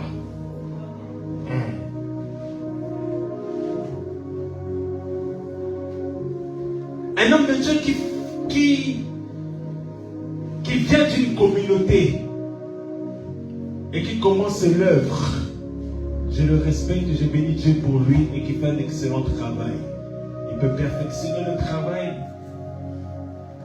Je le respecte. Un fils d'un pasteur qui reprend l'église de son père, où tout est déjà assis. Il suffit simplement qu'il puisse se manager. Je respecterai cet homme.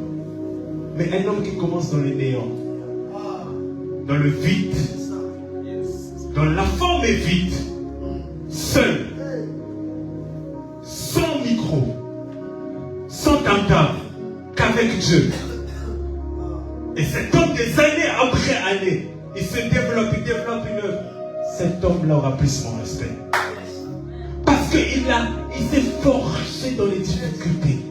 L'apôtre Paul arrivait dans des endroits où il n'y avait rien. Il a travaillé dur, dans la famille, dans le froid, dans les difficultés. Frère, il y a des saisons qui arrivent. Tu es en train de vivre des difficultés intenses. Mais laisse-moi te dire qu'il y a des saisons. Il y a un temps pour chaque chose. Frère, le diable peut devenir 1000 fois diable. Il ne peut jamais, pour récupérer le trône, destituer Dieu et dire à Dieu, mets-toi de côté, moi maintenant je vais commencer à faire des choses dans la vie de cette personne. Il ne peut jamais le faire. Il ne peut même pas s'approcher facilement du trône comme ça. Comprendre l'imitation des saisons, c'est comprendre que dans certaines adversités se cache la grandeur, se cache des faveurs, se cache des bénédictions, se cache l'élévation, se cache la gloire, se cache l'impact. Et j'aimerais terminer mon message et nous allons prier sur l'imitation des saisons. Par ces derniers points, il y a tellement de points, mais Matthieu chapitre 16.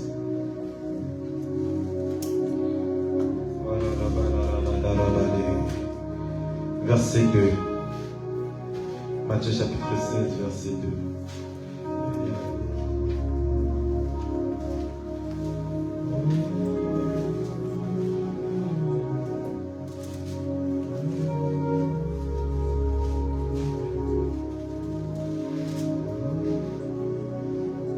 Matthieu chapitre 16.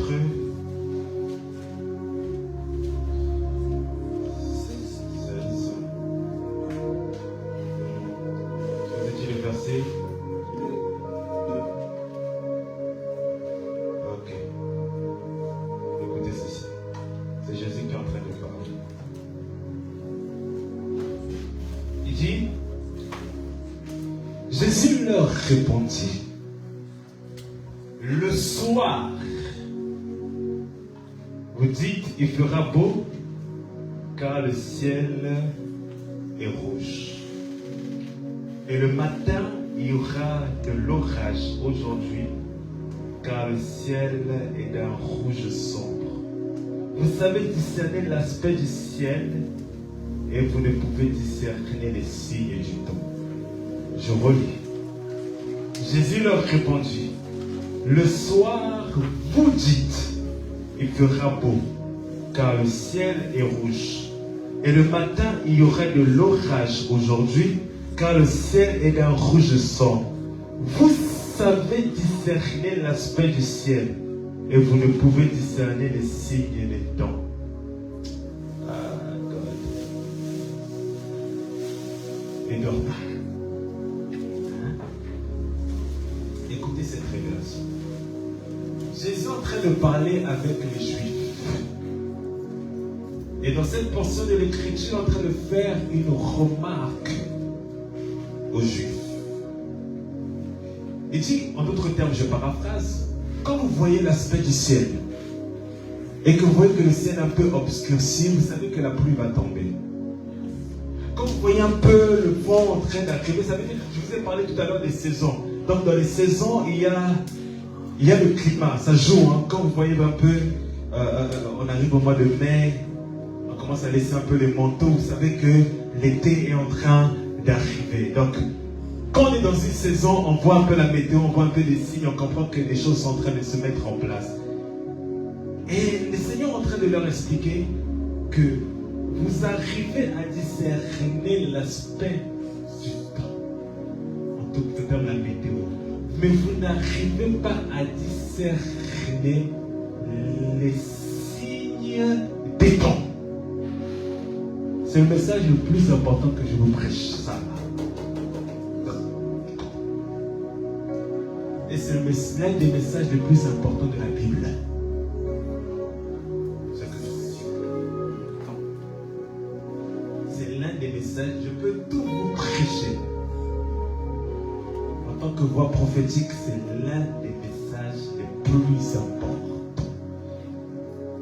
Jésus reproche aux Juifs d'être en incapacité de pouvoir discerner les signes des temps. Il est en train d'expliquer que la saison, il y a une mutation de saison. La saison est en train de changer.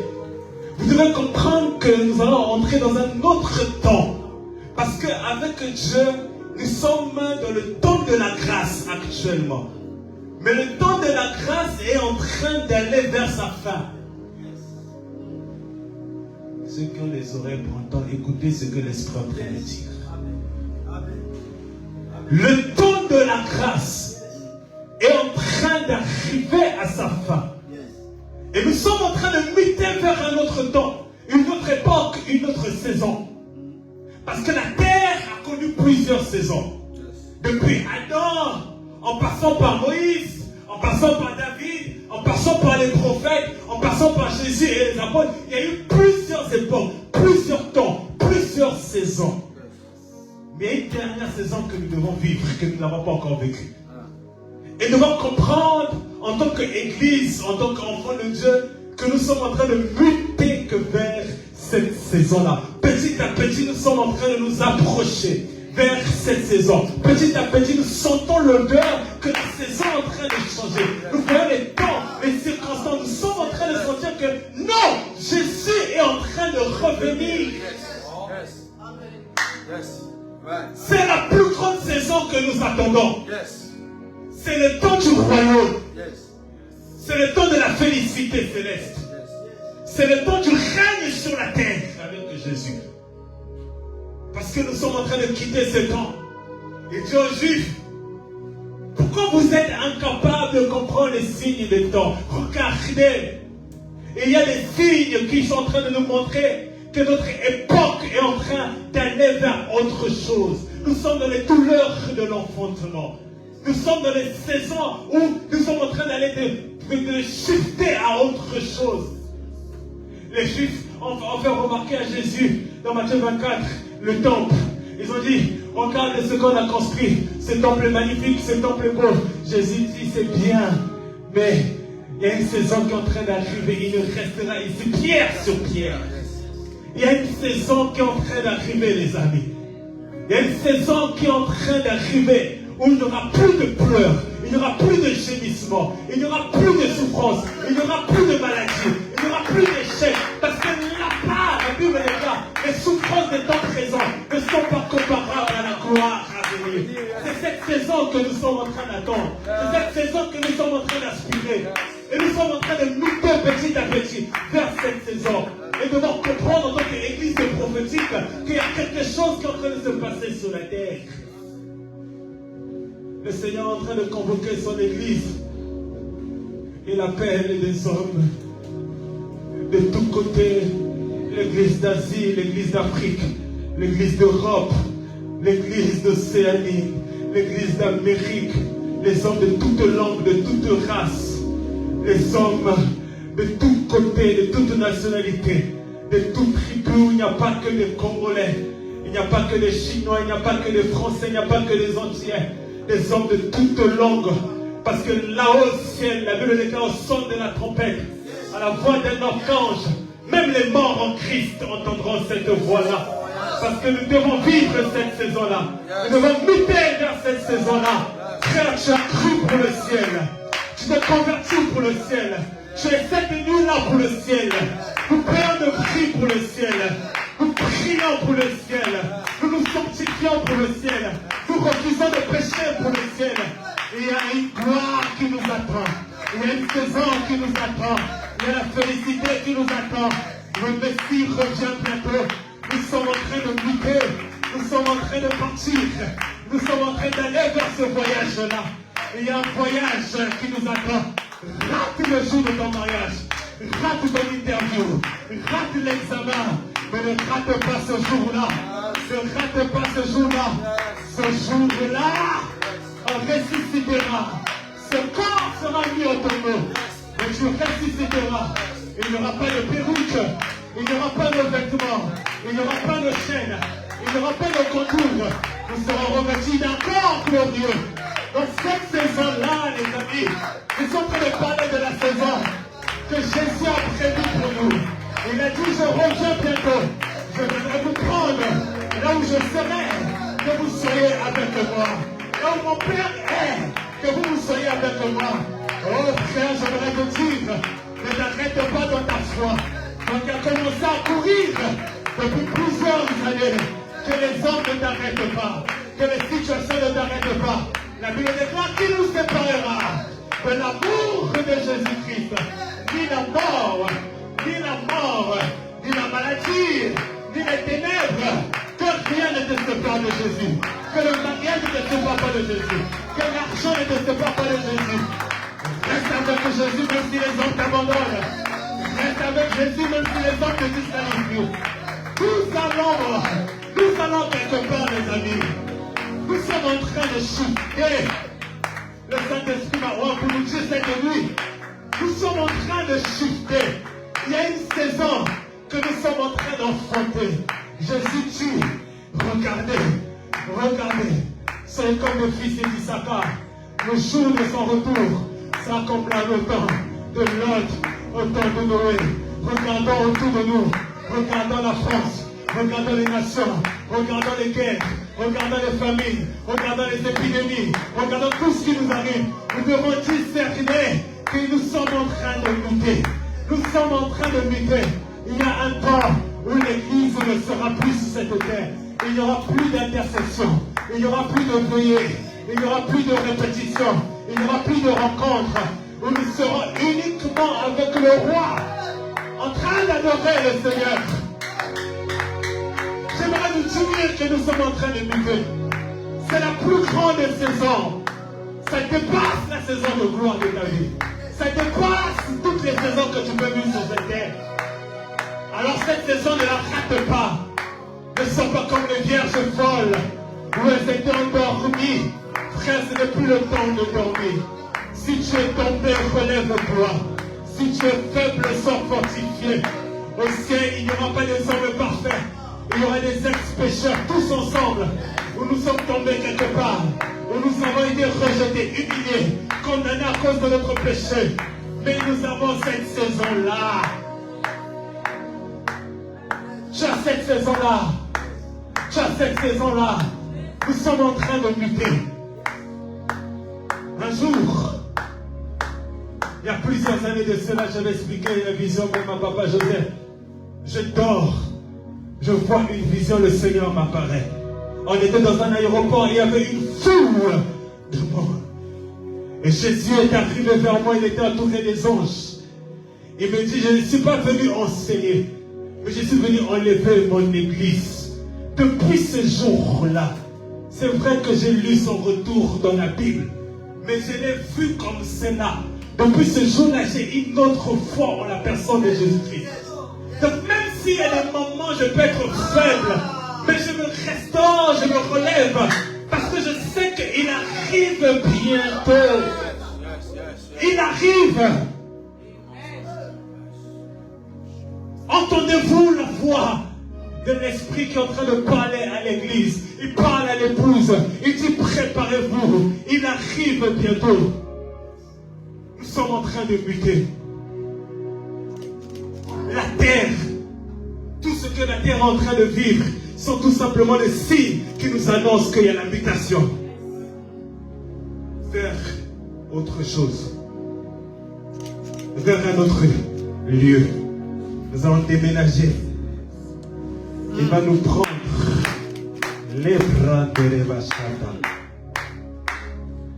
Il va nous prendre. Ces jours-là, aucun sorcier ne pourra en t'emporter. Aucun sorcier ne pourra t'arrêter. Aucun sorcier ne pourra te déstabiliser. Il y a une force. La Bible dit qu'on sortira des tombeaux. Même la mer va rendre ses morts. Il y a quelque chose de puissant qui va sortir des hommes et va nous prendre. Voilà pourquoi nous ne devons pas avoir peur de la mort. C'est vrai que c'est dur, mais ceux qui meurent en Christ, elle le déclare, ils ressusciteront. C'est ça notre espérance. Si tu es là ce soir, ça doit d'abord ça ton espérance. Tu seras béni, c'est une bonne chose. Tu seras grand, c'est une bonne chose. Tu auras un impact, c'est une bonne chose. Mais cela est éphémère. Il y a une autre saison. Et j'aimerais que ce jour-là, nous tous nous puissions y être là. Nous puissions être avec l'agneau de Dieu. Nous puissions être avec lui pour toujours. Frère, il y a des choses que nous pouvons faire aujourd'hui, nous ne le faisons pas pour le ciel. Regarde, nous payons le prix cette nuit. Nous pouvons être dans nos chambres, en train de manger, boire, faire autre chose, dormir. Mais nous sommes en train de payer des prix que pour lui. Souviens-toi à quel âge tu as donné ta vie à Jésus. Souviens-toi, le parcours que tu as avec Jésus, ce n'est pas en vain. Il est en train de nous emmener quelque part. Tu es en train de lutter pour arriver quelque part. Il y a un ciel pour nous. Je disais à une personne dernièrement,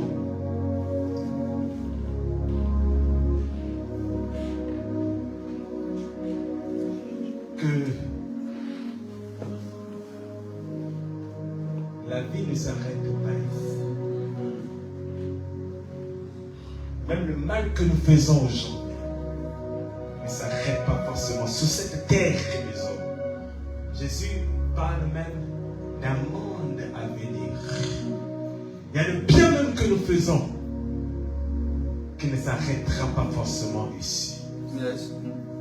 Il y a un registre au ciel qui se souviendra de nos biens. Yes. Parce que nous serons récompensés. Nous ne serons pas sauvés selon nos efforts. Nous serons récompensés selon nos actes et selon nos efforts. Yes. Il y a une gloire. Une église prophétique, c'est une église qui aspire à l'enlèvement, à ce rendez-vous glorieux, Yes. à ce départ de cette terre. Yes. Une église prophétique, c'est une église qui soupire après le Maître, qui est pressée d'entendre la voix comme ces vierges où on présente le Maître. On dit, voici l'époux. Oh, yes. Une église prophétique se prépare à tout moment. Elle est prête. Elle sait que le temps sur cette terre est qu'un pèlerinage. Je ne sais pas quel âge tu as. Il te reste peut-être 10 ans, 15 ans, 20 ans, 30 ans, 50 ans à vivre. Peu importe. Mais nous sommes en train de lutter. Nous sommes en train de lutter. Je vais terminer le message en disant cela. Nous sommes en train de lutter. Ne sois pas distrait.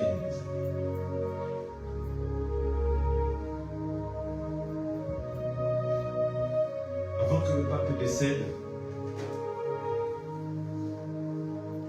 j'avais vu en vision, je partageais dans mon groupe d'amis sur WhatsApp la chose que j'avais vue. Je lui ai dit que le pape va décéder prochainement. Et j'ai expliqué la deuxième partie de la vision que j'avais vue, que je n'exposerai pas tout ici. Et en fait, avant le départ de cet homme, dans le monde spirituel, il y a eu un transfert. Et j'ai vu beaucoup de choses en lien avec ça. Et j'expliquais ça avec mes frères de Seigneur. Et je leur disais que l'Église doit sérieusement prier. Parce qu'il y a des choses qui sont mises en place actuellement dans les nations. Pendant que l'Église est en sommeil, les temps sont en train d'avancer. L'agenda de l'ennemi est en train de prendre place.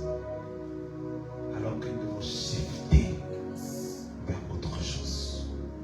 Et quand nous comprenons que nous sommes en mutation et nous sommes en train de partir, il y a des choses que nous faisons et il y a des choses que nous ne faisons pas. Et ils ont fait remarquer les temples. Jésus a dit c'est bien, mais ce n'est pas le plus important. Dans la saison dans laquelle nous sommes, il y a des choses qui ne sont pas les plus importantes. C'est bien, mais ce n'est pas important. C'est bien, mais ce n'est pas d'abord nécessaire. La priorité est autre part. Est-ce que vous discernez les saisons? Sinon vous serez ces hommes-là qui seront surpris lorsque les choses vont arriver. Est-ce qu'on va clamer pour la parole de Dieu? Est-ce que tu peux offrir une grande acclamation pour la parole de Dieu? Acclame, acclame, acclame le Saint-Esprit qui s'en Allez, Kala, désolé.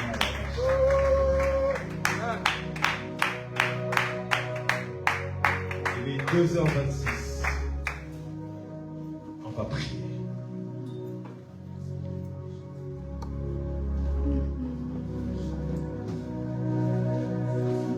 On va prier. Je nous ai dit que nous sommes dans une nuit d'enfantement. Nous sommes dans une nuit de rencontre avec le ciel. Nous sommes dans une nuit où nous voulons enfanter des saisons, où nous voulons nous préparer pour des grandes choses. Alors ne dors pas, peu importe la position que tu vas prendre. Sois à l'écoute de l'esprit. Et que l'esprit de prière puisse t'animer. Ne dors pas. Qui sait, c'est dans les nuits comme ça qu'il y a des grandes choses qui arrivent. Et que demain soit un jour nouveau que pour toi. Est-ce que tu peux recommencer à remercier le Saint-Esprit pour sa présence? Est-ce que tu peux commencer à remercier le Saint-Esprit pour sa parole? Est-ce que tu peux élever la voix avec moi? Bénir la présence du Saint-Esprit. Ce message ne vient pas de la bouche de l'homme. Ce message vient de la bouche de l'Esprit. Ce message ne vient pas de l'inspiration d'un homme. Ce message vient de la personne de l'Esprit. Est-ce que tu peux remercier le Saint-Esprit de t'avoir parlé, de t'avoir enseigné? Est-ce que tu peux ouvrir ta bouche au nom de Jésus-Christ? Merci Saint-Esprit. Para Aikata, para Fekere, Aika Supranaka, Seblakasu, La Hide Kalamada. Bien-aimé, tu es venu pour prier, prie avec moi. Ratakate Sebre, La Hika Ribe Kalabahai, Radarebo Shada. Merci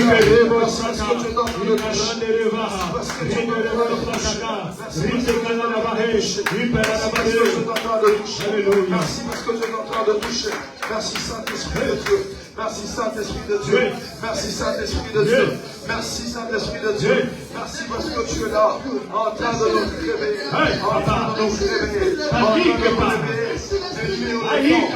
On prend le signe de temps. Merci Saint-Esprit de Dieu. Merci Saint-Esprit de Dieu. L'Esprit du Seigneur. Merci Saint-Esprit. Écoute-moi. Nous sommes en train d'avancer en prière. Mais cette nuit, nous sommes des esprits. Et ce sont les prières des enfants de Dieu. Alors j'aimerais que là où tu es, si tu sais que ta relation avec Dieu n'est pas bonne, si tu sais que tu es un peu loin de Dieu, si tu sais que l'intimité n'est plus là, je te donne l'occasion avant que nous puissions poursuivre. Parce que tout à l'heure, quand nous allons commencer à prier, je ne veux pas que tu sois étranger dans la présence de Dieu. Je ne veux pas que ta voix soit étrangère. Je veux que quand tu vas commencer à élever la voix, Dieu reconnaisse un fils et une fille. Alors élève la voix. Là où tu étais loin de Dieu, rapproche-toi encore de Dieu. Nous sommes en train de prier au nom de Jésus-Christ. Radeberebo Shataba, Rabahaya Kaderebo, Rakahia Baha, Rebo Shatabale, Lahaï Kaderebo.